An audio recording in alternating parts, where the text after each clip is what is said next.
As we continue our journey through the Sermon on the Mount, the Lord opens up for us a call to be the salt of the earth and the light of the world. And again, the other passages from the readings, especially the first reading, open up for us what that really means. And I always say that what does salt do? Just think about it on your food.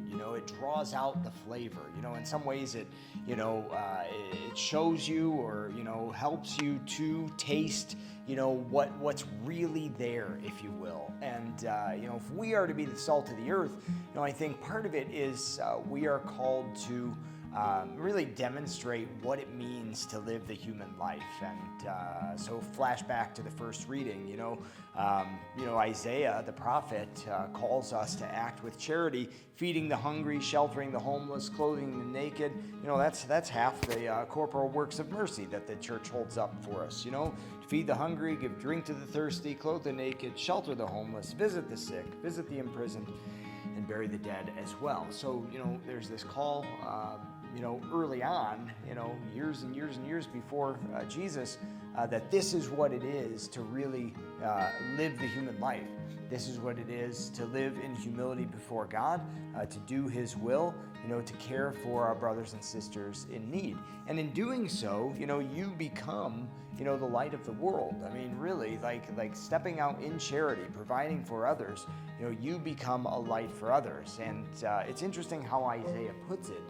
He says that by doing those things, the light will shine on you, and you will see with the light of God. So, sometimes, I don't know, maybe we're wondering, just the meaning of our own lives or what we can do to make them happier or whatever it is. Isaiah says, to live these works of mercy, and light will shine on you. You'll be fulfilled, if you will. Your life will come to a greater sense of meaning. God will shine His light on you.